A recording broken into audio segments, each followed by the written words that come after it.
मंच पर विराजमान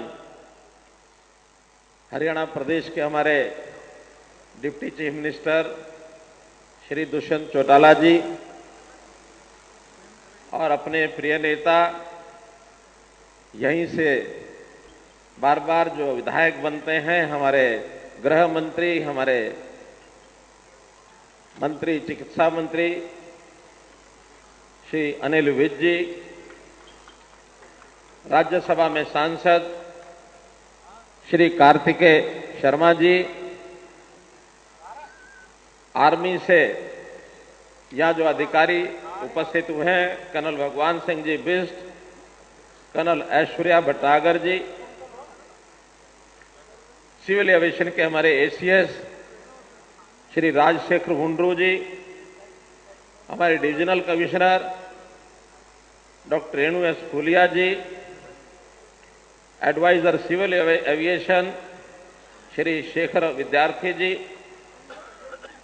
IG Ambala range Shri Subhash Kaviraj ji, deputy commissioner doctor Shalin ji, हमारे एसपी श्री जशनदीप सिंह जी, उपस्थित सभी विभाग के अधिकारीगण, अंबाला शहर के हमारे सभी सज्जन वृंद, भाइयों बहनों, पत्रकार छायाकर मित्रों, किसी भी एक कार्यक्रम का जब तीन चीजों का संयोग अच्छा मिल जाए तो उसको ऊंचाई प्राप्त करने में देर नहीं होती। तीन चीजें कि उसका स्थान क्या है, समय क्या है और अवसर क्या है। स्थान है मां अंबा के नाम से बसा ये अंबाला, अंबा देवी जी के नाम से अंबाला को हम जानते हैं। और आज अवसर है, जैसा हम जानते हैं, नवरात्रों का शुभारंभ। उधर मां अंबे, उधर नवरात्रे, और साथ ही ये जो अवसर है घरेलू हवाई अड्डे का शिलान्यास, तीनों का ऐसा संगम। इस अवसर पर मैं नवरात्रों समेत आपके इस अवसर के शुभारंभ पर बहुत बहुत बधाई, बहुत बहुत शुभकामना देता हूं। हमारे एयरपोर्ट जितने बन रहे हैं उसमें हिसार एयरपोर्ट का जैसा चर्चा की गई कि महाराज अग्रसेन जी के नाम से हिसार एयरपोर्ट है, और संयोग ऐसा है कि आज ही महाराजा अग्रसेन जी की जयंती भी है। इस अवसर पर भी आपको बहुत बहुत बधाई। और एक सूचना आपको देनी है कि जहां तक हरियाणा में ऐतिहासिक स्थल, प्राचीन सांस्कृतिक ऐसे स्थल हैं जो प्राचीन काल की संस्कृति को हमको बताते हैं, कई स्थानों पर एक्सकेवेशन शुरू हुआ है, खुदाई शुरू हुई है, अवशेष मिलने शुरू हुए। जैसा मोटे रूप से हम जानते हैं कि राखीगढ़ी का एक ऐसा स्थान है जहां सरस्वती सभ्यता की, आर्यन सभ्यता की ऐसी चीजों का आज खुदाई के बाद अवशेष निकले हैं। आज ही, बल्कि कल कहना चाहिए, हमको एक और स्थान के लिए जो खुदाई के लिए परमिशन मिली है, अनुमति मिली है, वहां भी प्राचीन सभ्यता के अवशेष ऐसा बताए जाते हैं, वो है अग्रोहा स्थान। अग्रोहा में भी हम उत्खनन करके अपने हरियाणा को प्राचीन जो उज्जवल सभ्यता थी उसके साथ जोड़कर एक उज्जवल भविष्य की कामना हम कर सकते हैं। ये एक नया एक अवसर है जिसकी आज ही जानकारी हमने सबको दी है, आपको भी जानकारी के लिए बता रहा हूं। भाइयों बहनों, जैसा हमारे पूर्व वक्ताओं ने सब बताया कि हरियाणा हवाई दृष्टि से हमारे पास यद्यपि प्रारंभ में एक भी एयरपोर्ट ऐसा नहीं था जो हरियाणा की धरती पर हो। हमने धीरे धीरे उसमें आगे बढ़ने के लिए सबसे पहले तो जो बाहर के हवाई अड्डे हैं उसी का लाभ उठाना शुरू किया है। चाहे अंतर्राष्ट्रीय हवाई अड्डा दिल्ली का इंदिरा गांधी हवाई अड्डा है, उसके कारण से हमारा विकास, उसको चार चांद लगे, पंख लगे। अगर मैं कहूं कि आज गुरुग्राम का अगर स्थान हमको एक महत्वपूर्ण हर दृष्टि से बना है, चाहे उद्योग के नाते, चाहे हमारी आर्थिक गतिविधियों के नाते, विकास के नाते, उसका एक बड़ा कारण कि देश और दुनिया के जो लोग हैं गुरुग्राम में दिल्ली से भी जल्दी पहुंच सकते हैं, वो अंतर्राष्ट्रीय हवाई अड्डे के कारण से। और यही कारण है वहां की प्रगति। पूरा हरियाणा एक तरफ, अगर हम आर्थिक दृष्टि से, औद्योगिक दृष्टि से देखें तो गुरुग्राम केवल एक तरफ। अब जब ये विचार सामने आया तो आखिर इन हवाई अड्डों का कितना उपयोग है, उसी में से फिर हमें हिसार के हवाई अड्डे का उपयोग हम करेंगे, एक बड़ा हवाई अड्डा बने, उसके लिए 3 साल से काम लगातार चल रहा है और मैं समझता हूं बहुत जल्दी इस वर्ष के अंत तक, नहीं तो और अगले वर्ष के प्रारंभ में उस हवाई अड्डे के ऊपर कोई ना कोई गतिविधि ये हमारी शुरू हो जाएगी, ऐसा मैं विश्वास करके चलता हूं। संयोग से जेवर एयरपोर्ट, उसका भी लाभ हमको मिलेगा।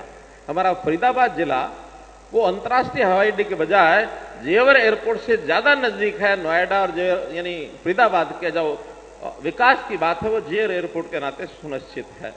अगर उसी कड़ी में हम देखें तो चंडीगढ़ का हवाई अड्डा, जिसके अंदर हमारा अपना शेयर है, लगभग 50% शेयर उस चंडीगढ़ हवाई अड्डे में हरियाणा का है, उसका उपयोग भी हम करते हैं। उसका प्रभाव क्षेत्र ये ठीक है, पंचकुला से लेके अंबाला तक यही क्षेत्र उसका प्रभाव क्षेत्र है जिसका लाभ मिलता है। लेकिन जब हम छोटे हवाई अड्डे जितने भी हैं, जिसके अंदर करनाल है, भिवानी है, जिसके अंदर नारनौल है और पिंजौर है, हम सिरसा हवाई अड्डे का भी लाभ उठाते हैं। लेकिन ये सारे छोटे हवाई अड्डे हैं। जहां तक अंबाला का एयरफोर्स का स्टेशन, ये सिविल एयरपोर्ट अभी तक नहीं था, लेकिन जब ये विचार चला कि यहां हमारा ये जो सिविल एयरपोर्ट बनेगा, इसका लाभ शायद बाकी जितने हवाई अड्डे जो छोटे वाले हवाई अड्डे हैं उनसे ज्यादा, सबसे ज्यादा हो पाएगा। उसी में से जो विचार चला, श्री अनिल विज जी ने जो विषय निकाला, तब ये ध्यान में आया, तब ये ध्यान में आता है कि आखिर हमारी उड़ान स्कीम, ये उड़ान स्कीम कुछ वर्ष पहले शुरू हुई थी, जो सस्ती हवाई यात्रा, जिसको ठीक संज्ञा दी गई है कि हवाई चप्पल पहनने वाला व्यक्ति भी हवाई जहाज की यात्रा कर सके, ऐसी देश के अंदर प्रधानमंत्री जी ने स्कीम चलाई है। इसका पूरा लाभ हम सबसे पहले अंबाला से उठा पाएंगे। अंबाला में संयोग से एयरपोर्ट जो हमारा आर्मी का है, इसकी जो रनवे है वो सारा वही हमको काम आने वाला है। ये हमने टर्मिनल जो बना रहे हैं, इस टर्मिनल जो 20 एकड़ जमीन के ऊपर होगा, लगभग 133 करोड़ की तो जमीन है, 20.5 करोड़ रुपए का खर्च और इसके अतिरिक्त भी आएगा।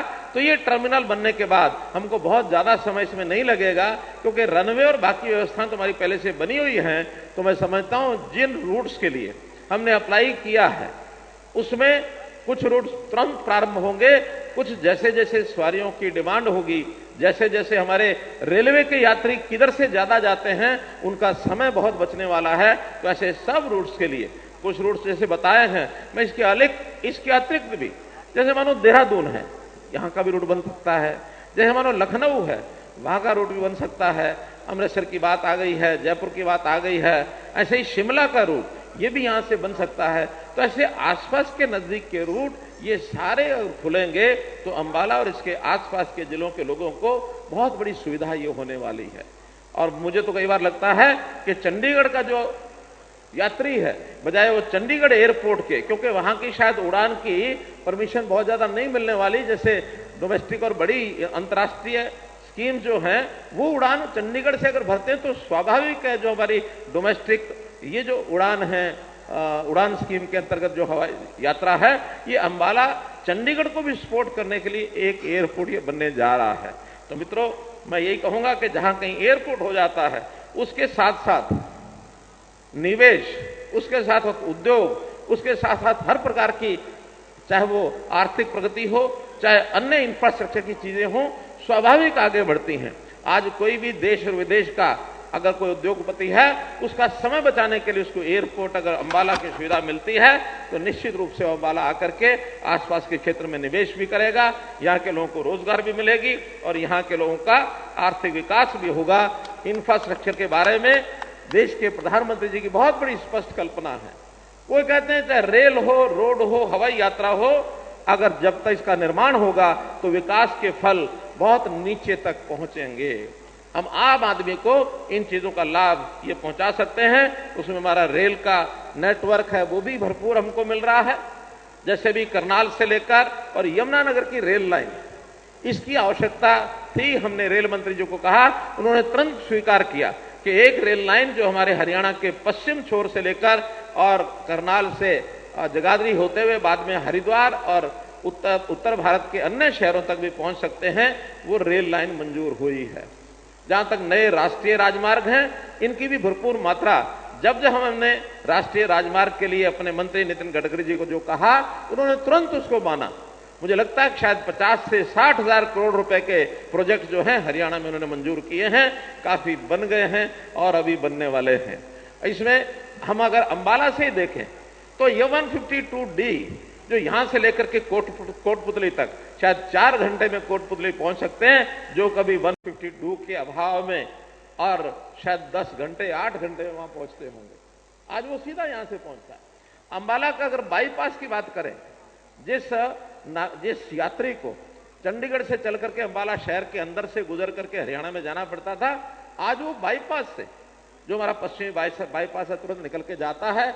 इसी प्रकार से पूर्वी बाईपास ये भी मंजूर हो गया, जो हमारे अंबाला से लेकर के और साहा तक के जाकर के और मिलने वाला है। तो ऐसे सब तरफ की जो नेशनल हाईवेज बने हैं, इससे हमारे इस इलाके के लोगों का हर प्रकार का लाभ और सुविधा इसको होने वाली है। मित्रों, मैं तो यही कहूंगा कि आज के इस अवसर पर जो आज ये उद्घाटन हुआ है, इसका लाभ आम नागरिक को होने वाला है और आम नागरिक अपने प्रदेश का प्रगति जो कर रहा है उसमें हमको संतोष है कि सारे देश के सब प्रांतों में हरियाणा का जो नागरिक है, उसकी व्यवसाय के नाते से, उसकी नौकरी के नाते से, उसके मजदूरी के नाते से, उसके उद्योग के नाते से, हर दृष्टि से उसको एक अच्छा रोजगार मिल रहा है। और जहां तक हमारे जीडीपी के हिसाब से अगर हम गिने तो पर कैपिटा इनकम बड़े राज्यों में हरियाणा के नागरिक का नंबर 1 पर है। मित्रों, आज 2,95,000 और पर कैपिटा इनकम ये हरियाणा की है, जो देश में किसी और राज्य की नहीं है। तो मित्रों, मैं तो इस अवसर पर आपको बहुत बहुत बधाई देते हुए पुनः इस घरेलू हवाई अड्डे के अवसर पर आपको और यहाँ के नागरिकों को, जो निश्चित रूप से आपका एक योगदान भी रहा है, इसमें आपकी शुभकामनाएं जो मिली, इस अवसर पर आपको बहुत बहुत बधाई, बहुत बहुत धन्यवाद। तो देखिए, मुख्यमंत्री मनोहर लाल को आप सुन रहे थे, जनता को संबोधित करते हुए अंबाला में पहुंचे हैं मुख्यमंत्री मनोहर लाल, जहां पर उन्होंने हरियाणा वासियों को सौगात दी, बड़ी सौगात। डोमेस्टिक एयरपोर्ट का उन्होंने शिलान्यास किया। उसके बाद अपने संबोधन में तमाम बातें उन्होंने कही। अग्रोहा में भी ऐतिहासिक विरासत के लिए खुदाई होगी, उन्होंने कहा। हरियाणा में गुरुग्राम का अहम स्थान है, सीएम ने कहा। आर्थिक दृष्टि से गुरुग्राम का प्रमुख स्थान है। सीएम ने कहा कि हवाई अड्डों का विकास में अहम स्थान होता है। अंबाला के इस एयरपोर्ट से बहुत फायदा आगे मिलने वाला है, अन्य छोटे एयरपोर्ट से ज्यादा फायदा मिलेगा। ये तमाम बातें सीएम कहते नजर आए। इससे निवेश और अन्य इंफ्रास्ट्रक्चर को भी काफी फायदा होगा, यहाँ के लोगों को भी रोजगार मिलेगा, यहाँ के लोगों का आर्थिक विकास भी होगा। तमाम बातें मुख्यमंत्री मनोहर लाल ने कही।